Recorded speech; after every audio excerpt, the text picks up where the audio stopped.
Buenas tardes. Vamos a dar un poquito de tiempo antes de iniciar con la lectura del día de hoy, jueves 21 de mayo. Bienvenidos y bienvenidas sean todas y todos. Aquí estamos nuevamente. Mi nombre es Alan Barrascut y pertenezco al Ministerio Hispano, a la pequeña comunidad Sal de la Tierra. Es una comunidad evangelizadora o grupo de oración que nos reunimos cada viernes después de las 6:30 de la tarde, después de la misa, que ya pronto vamos a regresar. Hemos estado escuchando por ahí buenas noticias. Esperamos en Dios que pronto nos volvamos a reunir. Ya estamos a 21 de mayo, entonces eso significa que mientras más nos acerquemos al mes de junio, probablemente, según las noticias, habrá alguna posibilidad para que nos volvamos a poder reunir en familia. Mientras, pues, le damos gracias al Señor por ese tiempo de cuarentena que yo espero en Dios que haya sido de bendición para usted, para su casa, y que haya sido una enseñanza, es una escuela, realmente lo que el Señor quería. Y es curioso porque fíjese que previamente, antes de iniciar, uno de los últimos evangelios del mes de marzo, antes de que empezara esta cuarentena y que se diera el cierre de las iglesias y de las parroquias, yo espero que usted se recuerde, y si no, que busque ahí en su calendario, pero uno de los últimos evangelios fue precisamente el evangelio de la samaritana. Cuando Jesús se encuentra con aquella mujer en el pozo, se recuerda. No son las lecturas de hoy. Estoy haciendo un breve comentario en lo que nos dan las 6:30 en mi reloj. Falta un minuto nada más y vamos a iniciar.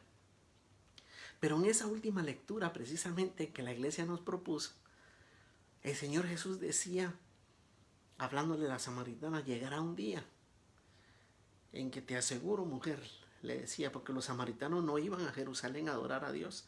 Y ella le reclamaba y le decía, si se recuerda usted, si conoce el pasaje: ¿cómo es de que ustedes dicen, diciéndole por los judíos, ustedes dicen que hay que ir a Jerusalén para adorar al Señor, cuando nosotros tenemos un templo aquí? Porque los samaritanos habían hecho su propio templo.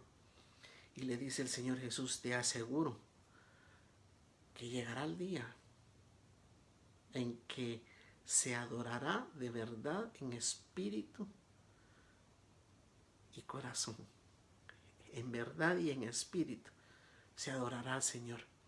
Y esos tiempos los tuvimos nosotros ahorita, no porque en el templo no se adore, mi querido hermano, sino porque tuvimos la oportunidad de estar encerrados adorando al Señor, adorando entre nuestras cuatro paredes, dentro de nuestro hogar. Pues bien, mi querido hermano, mi querida hermana, por respeto a los que ya están, ya se han conectado, y porque por respeto al tiempo de la iglesia, que nos propone que empecemos a las 6:30, vamos a iniciar, por favor. Así que en el nombre del Padre, del Hijo y del Espíritu Santo de Dios. Amén. Amado Señor, te doy gracias de todo corazón por tu amor, por tu bondad, por un día más de vida. Te doy gracias, Señor, por estos medios que tú pones para que tu palabra corra y para que la misión de evangelización siga dentro de tu pueblo, dentro de tus hijos e hijas, que somos todos nosotros.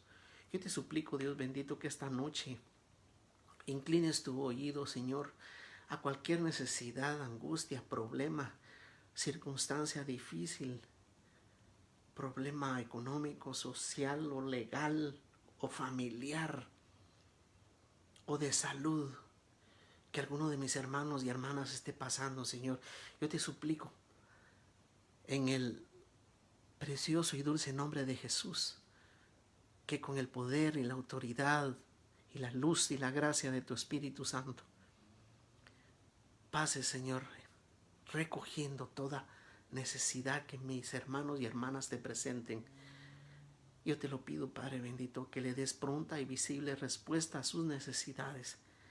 Lo clamo y lo pido invocando la intercesión de la humilde, de la sencilla, de la obediente, de la siempre Virgen María. Por lo tanto, Señor amado, lo doy por recibido en el nombre del Padre, del Hijo y del Espíritu Santo de Dios. Amén. Aleluya. Amén. Pues bien, mis queridos hermanos, ahí les dejé anotadas las lecturas, pero sin más, vamos a empezar. Vamos a hablar de Hechos de los Apóstoles en capítulo 18, versículos del número 1 al 8. Y dice la Escritura: después de esto, marchó de Atenas y llegó a Corinto. Está hablando, por supuesto, de la misión de Pablo. Se encontró con un judío llamado Áquila, originario del Ponto, que acababa de llegar de Italia con su mujer Priscila. Por haber decretado Claudio, que era el emperador, que todos los judíos salieran de Roma, y se llegó a ellos. Y como era del mismo oficio, se quedó a vivir y a trabajar con ellos. El oficio de ellos era fabricar tiendas de campaña. Cada sábado en la sinagoga él discutía y se esforzaba por convencer a judíos y a griegos. Cuando llegaron de Macedonia Silas y Timoteo, Pablo se dedicó enteramente a la palabra, dando testimonio ante los judíos de que el Cristo era Jesús. Como ellos se opusieron y profirieron blasfemias, sacudió sus vestidos en señal de indignación y les dijo: que la sangre de ustedes caiga sobre sus cabezas. Yo soy inocente y desde ahora me dirigiré a los gentiles y paganos. Entonces se retiró de allí y entró en casa de un tal Justo, o llamado Tito, que le decían Justo, el Justo, y que adoraba a Dios. Era un verdadero adorador de Dios, dice una versión, cuya casa estaba contigua a la sinagoga. Crispo, el jefe de la sinagoga, creyó en el Señor con toda su familia, y otros muchos corintios, al oír a Pablo, creyeron y recibieron el bautismo. Palabra de Dios. Mire, mi querido hermano y hermana, unas enseñanzas excelentes de la palabra de Dios, como siempre. La palabra de Dios es inmensamente rica en cuanto a mensajes y en cuanto a todo lo que nos va descubriendo. Y uno de los primeros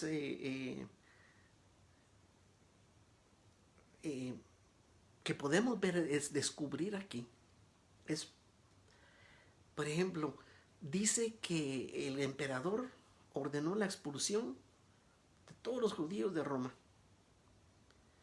Pues estos dos judíos, de pareja, dedicadas a hacer tiendas de campaña, se van para Corinto.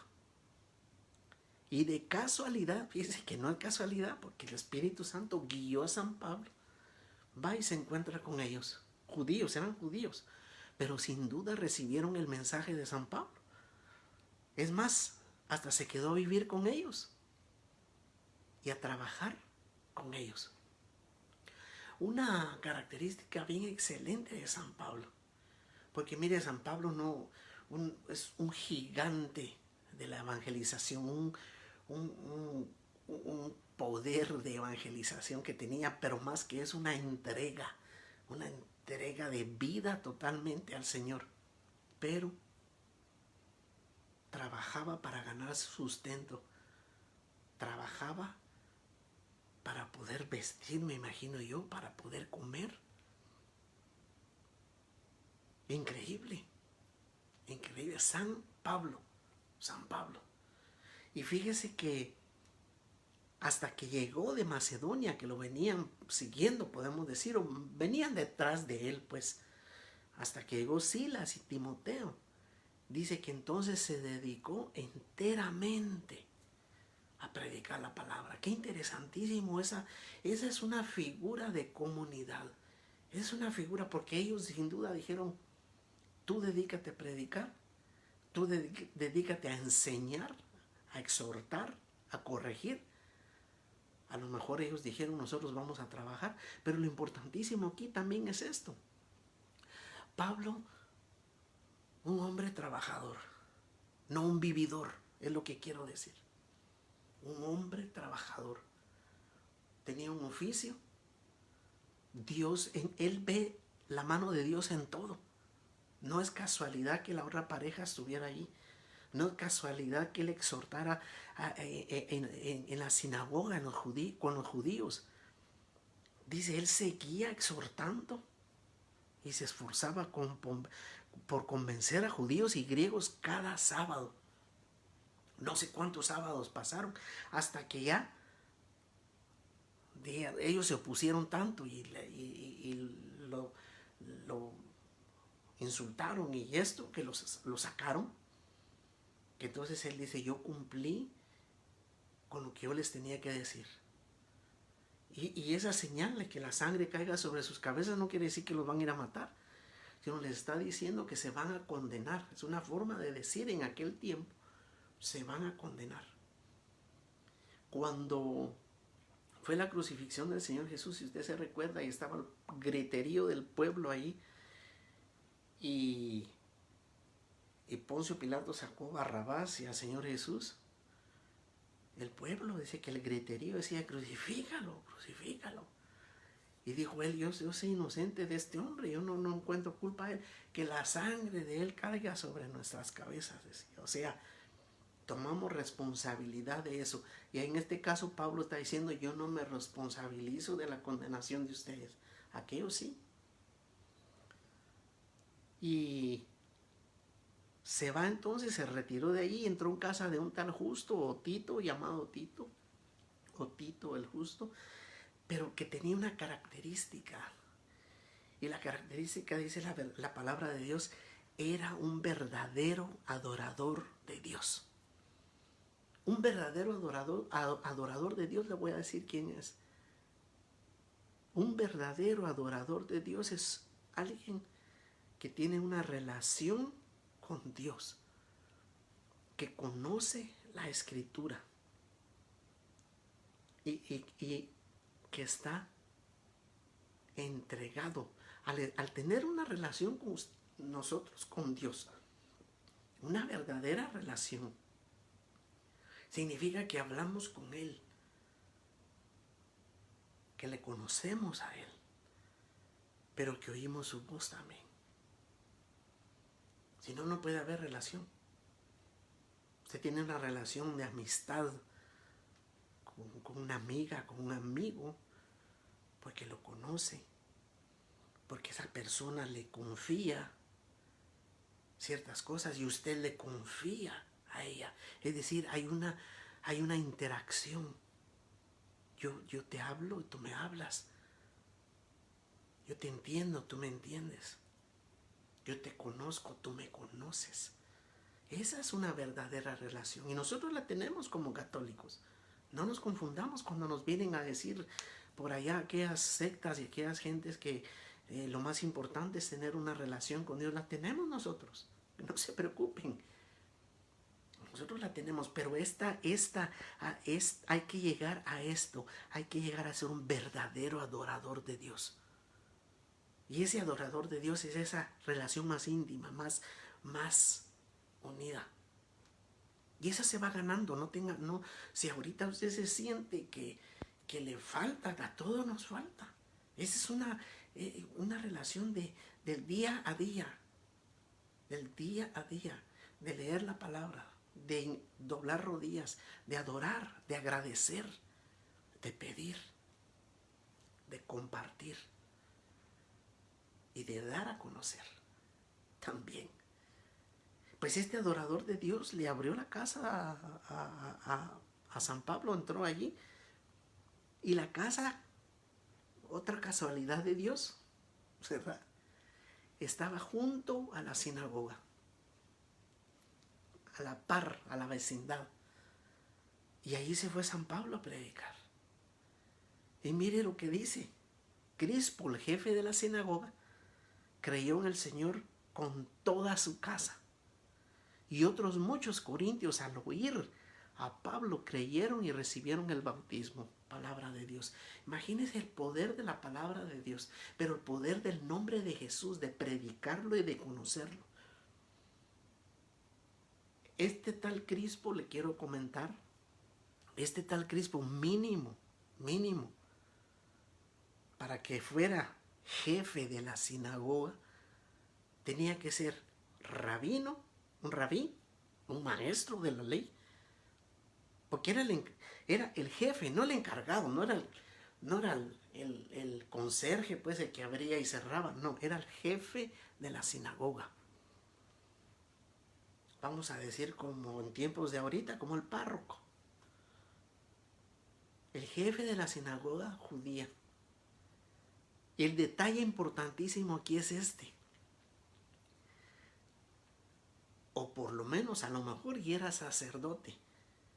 Sacerdote que oficiaba las fiestas religiosas cuando el pueblo judío o el creyente judío ahí en Corinto, que ya es Europa, el este de Europa, cuando no podía ir hasta Jerusalén a las 3 fiestas principales del año. Entonces el sacerdote en las sinagogas particulares que le llamaban tenía que oficiar las fiestas, y la sinagoga estaba puesta, establecida, construida en posición viendo hacia el templo de Jerusalén, para que cuando se congregaran y estuvieran ahí sintieran que estaban en el templo de Jerusalén. Pues ese jefe, mi querido hermano, mi querida hermana, le llegó la palabra de tal forma. ¿Por qué? Porque conocía el Antiguo Testamento, y Pablo le hablaba del cumplimiento del Antiguo Testamento con las profecías al cumplimiento de la venida del Cristo, del Señor. Fue tal su entrega que él creyó, dice, creyó en el Señor, él y toda su casa. Y la última enseñanza, mi querido hermano y mi querida hermana. San Pablo venía de hablarles a los griegos allá de Macedonia, venía también no de Macedonia, perdón, de Atenas. Estuvo en estas lecturas de ayer antier en el Areópago, donde se reunían los estoicos y los griegos muy conocedores, con unas filosofías que hasta la fecha existen. Esas filosofías, no me tome a mal, unas filosofías, unos pensamientos estoicos, vuelvo a repetir, con mucha ética, una filosofía. Pero esos fueron los que rechazaron la palabra del Dios vivo. Esos fueron los que cuando San Pablo llega y les habla de la resurrección del Señor, dice que se rieron de él, porque ellos creían en muchas cosas buenas. Eran muy religiosos. Vimos en la lectura de ayer, eran tan religiosos que tenían estatuas de todos los dioses paganos, por supuesto. Y por si les faltara alguno, hicieron una estatua sin una columna sin imagen, vamos a decir, y con una placa que decía al Dios desconocido. Decían, por si hay algún Dios que no conocemos, aquí le tenemos su altar. Y fue precisamente del Dios que les llegó a hablar San Pablo, pero ellos se rieron de él. De la resurrección le dijeron, te oiremos otro día. Y se fueron. Pues yo no sé, mi querido hermano, hasta esta fecha, 2000 años después, yo no sé en qué lugar o dónde están todos esos estoicos, toda esa gente muy religiosa, muy buena, con un montón de imágenes y de columnas de mármol y todo. Bueno, las columnas yo sé dónde están porque he visto en los mapas, no porque conozca. Ahí están todos los templos caídos, las estatuas sin brazos, una sin cabeza, de mármol muy fino, ahí están. Y ellos yo no sé dónde están, pero pregúnteme a mí dónde está San Pablo. Y yo le garantizo en dónde está San Pablo después de 2000 años, mi querido hermano, mi querida hermana. Y lo más rico de esta enseñanza, San Pablo, dedicado a la palabra, trabajador, porque no quería ser carga de nadie. Tenía un balance en su vida. A eso es a lo que yo voy. Dedicado a las cosas de Dios, pero sin descuidar su trabajo. Y nosotros lo podemos hacer perfectamente, mi querido hermano, mi querida hermana. San Pablo sin vehículo, sin teléfono, sin estos medios electrónicos, pero no dejaba su trabajo y no dejaba la enseñanza, la palabra de Dios. Ojalá que nosotros después de esta cuarentena, mi querido hermano, mi querida hermana, y regresemos de nuestros trabajos habituales, de nuestras actividades, tengamos un balance todavía para pensar y decir, estoy aquí, saliendo de mi trabajo, con mi carro, con mi comodidad, con limitaciones, no queremos decir que nos sobran las cosas, pero con un montón de beneficios más que los que tenía San Pablo. Ojalá que nosotros también no nos pese ir a las cosas de Dios, compartir la palabra de Dios, aún en medio de nuestro cansancio, pero que encontremos el balance. Y ese balance se tiene que encontrar también entre el trabajo, entre el apostolado y entre la familia. Tiene que haber un balance entre las tres cosas. Porque nosotros, recuérdese, mi querido hermano, que tenemos que trabajar para vivir, pero no vivir para trabajar. Y ahora nos vamos a pasar entonces, esta es palabra de Dios, esta es la primera lectura, Hechos de los Apóstoles, capítulo 18, versículos del 1 al 8, y vamos entonces rápidamente, para no atrasarnos mucho, al Evangelio de San Juan, en el capítulo 16, y versículos del 16 al 20. Y esta es una lectura bien especial, bien preciosa también, que dice la palabra de Dios.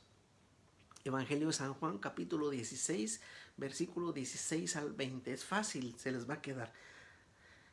Dentro de poco ya no me veréis. Es el mismo Señor Jesús en el preámbulo de su última cena, en su despedida de su equipo, de sus apóstoles. Dentro de poco ya no me veréis. Y dentro de otro poco me volverán a ver. Entonces algunos de sus discípulos comentaron en decir, ¿qué es eso que nos dice? Dentro de poco ya no me veréis, pero dentro de otro poco me volveréis a ver. Y eso de me voy al Padre. Y decían, ¿qué es eso? Es ese poco. No sabemos lo que quiere decir. Se dio cuenta Jesús que querían preguntarle algo y les dijo, andan preguntándose acerca de lo que les he dicho. Dentro de poco no me veréis y dentro de otro poco me volveréis a ver. Termina el Señor con este versículo. En verdad les digo que llorarán y se lamentarán y el mundo se alegrará. Estarán tristes, pero la tristeza de ustedes se convertirá en gozo. Palabra de Dios. Mi querido hermano, mi querida hermana, era un poquito confuso entender eso porque lo tenían enfrente, pero lo veían acongojado. Habían visto algunos ritos que ellos no entendieron, el lavatorio de los pies, estaban preparándose para la cena de la Pascua, estaban escuchando demasiado. Pero el Señor Jesús estaba hablándoles de algo que ahora nosotros lo entendemos y es bien claro. Primera enseñanza de esta lectura. Les está diciendo que se va a ir, o sea, la muerte, y ya no me verán, moriré. Después me veréis otra vez, resucitaré. Y después, pues las apariciones que estuvo durante ellos, con ellos 40 días que se cumplen precisamente numéricamente el día de hoy jueves. Pero litúrgicamente es el domingo porque es la ascensión del Señor. La iglesia le llama una fiesta movible porque no se puede celebrar hoy jueves, se tiene que celebrar el día domingo porque es el domingo de la ascensión del Señor. Si usted cuenta desde la resurrección para acá son 40 días de las apariciones del Señor y 10 días más que nos quedan para Pentecostés. Mire, mi querido hermano, es difícil. Es difícil porque el creyente se sentía triste, el discípulo, y no entendía. Pero entonces viene el Señor Jesús y nos revela algo, les revela algo a ellos que a nosotros también nos interesa. La relación entre Él y el Padre. Les presenta de nuevo al Padre. Me voy al Padre. Dentro de poco no me volverás a ver. Y dice,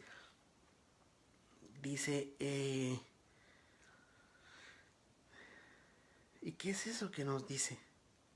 Dentro de poco me volverán y después no me volveré a ver. Me voy al Padre. Insiste él, es decir, empieza él a mostrar al Padre que él tiene una relación con el Padre y que quiere que la tengamos, que la tengan los discípulos y la tengamos nosotros. Yo voy a estar con ustedes, pero me voy al Padre. Entonces ellos empezaron a pensar, entonces es Dios Hijo, Dios Padre. Y anteriormente les dijo, pero yo mandaré, rogaré al Padre para que venga un ayudador, que venga un abogado, que venga el Paráclito, que venga el que les recordará la verdad, la Santísima Trinidad. Está revelando Padre, Él como Hijo, Padre y Espíritu Santo. Es la primera gran enseñanza y la ha venido diciendo, la ha venido revelando. Y ahorita más claramente porque les dice eso. Y van a ver después, porque lo compara en este mismo adelantito, lo compara con el parto, con los dolores de parto de una mujer. Pero dice algo más. Dice, van a llorar y se lamentarán. Va a ser una tristeza tremenda, por supuesto. Y el mundo se alegrará. El mundo siempre sigue alegre. En medio de esta pandemia, en medio de la enfermedad, en medio de que hay una guerra en Siria, se están matando las gentes, están matando a los niños, se están matando en otros lugares y el mundo se alegra, sigue. Los casinos abiertos, ciudades completas con fiesta. El mundo se alegrará. Dice, pero algo más importante, ustedes estarán tristes, pero su tristeza se convertirá en gozo. Palabra de Dios. Mi querido hermano, mi querida hermana, yo no sé si en este momento usted está pasando por alguna tristeza grande, usted está pasando por cualquier situación difícil, por el temor de lo que va a suceder, por el temor del trabajo, por tantas situaciones, por tantas circunstancias, por el temor del contagio, por el temor de qué va a suceder después. ¿Va a haber trabajo? ¿El negocio será igual? ¿Seguiremos en la misma evolución? ¿O por lo menos vamos a estar bien? Pero dice el Señor, la tristeza de ustedes se convertirá en gozo. Esa es la certeza que tenemos. Mi querido hermano, mi querida hermana, que yo le pido al Señor para terminar brevemente también, para agradecerle al Señor por su palabra, para agradecerle al Señor por la figura de San Pablo, por la figura que nos dejó establecida. Él, a pesar de estar viviendo a lo mejor en la tristeza de la persecución, en la tristeza de las necesidades físicas y humanas, seguía trabajando con fuerza, con valor, con valentía. Y a lo mejor, no a lo mejor, sino sin duda, por cada tristeza que vivió San Pablo, él cosechaba gozo en su corazón. Él cosechaba gozo.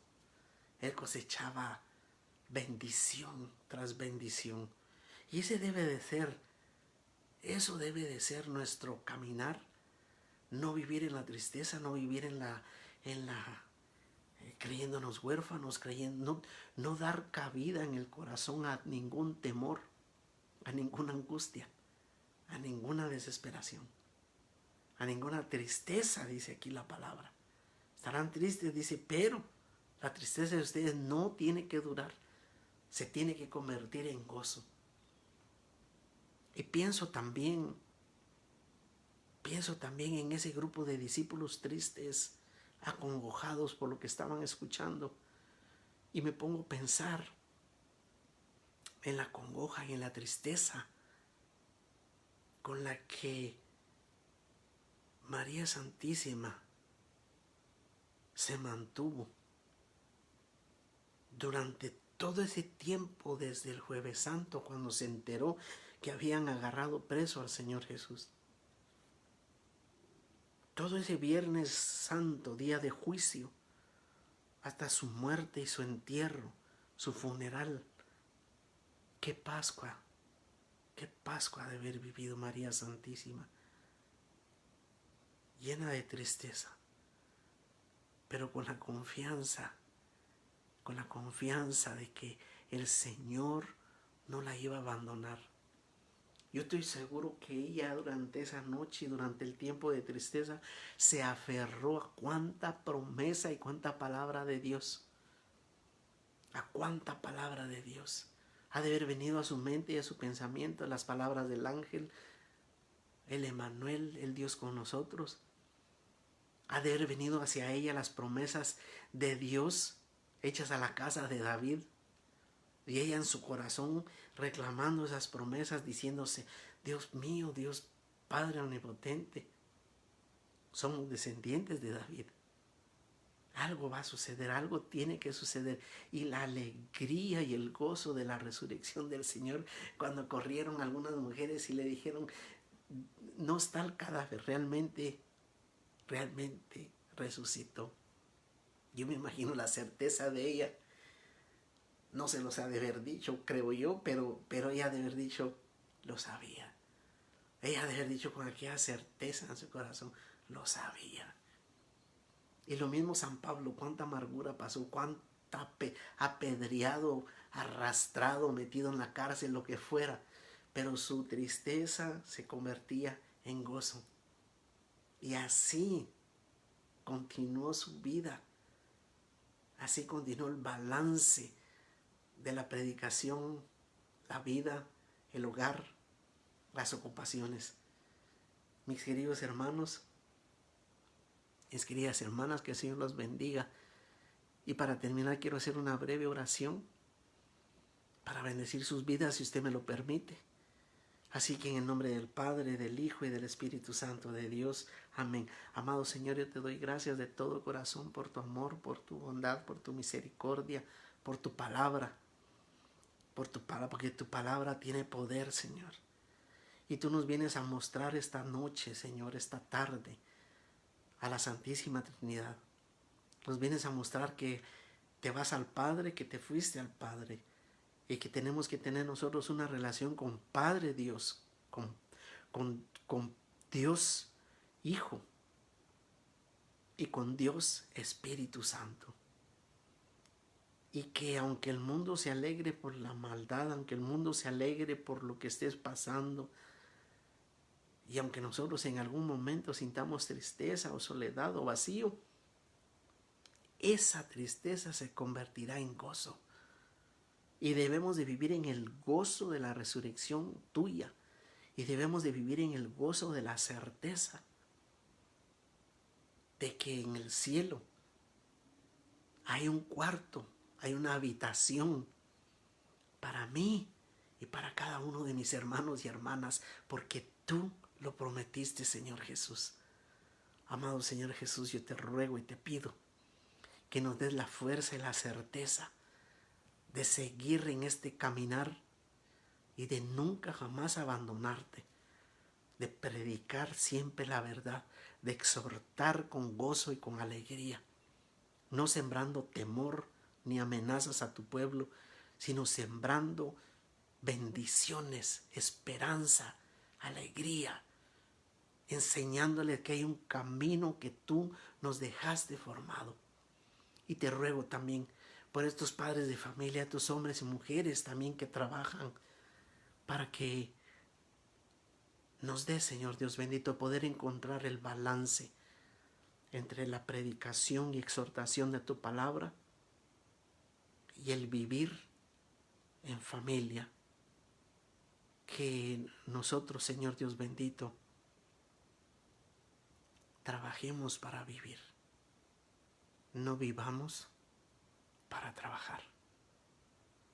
Te lo pido, te lo ruego, en el precioso y dulce nombre de Jesús, invocando el poder, la fuerza y la autoridad de tu Espíritu Santo y suplicando la intercesión de la humilde, de la sencilla, de la obediente, de la siempre Virgen María, y suplicando la intercesión de Santa Teresa de Calcuta. Que así sea para todos nosotros, En el nombre del Padre, del Hijo y del Espíritu Santo de Dios. Amén.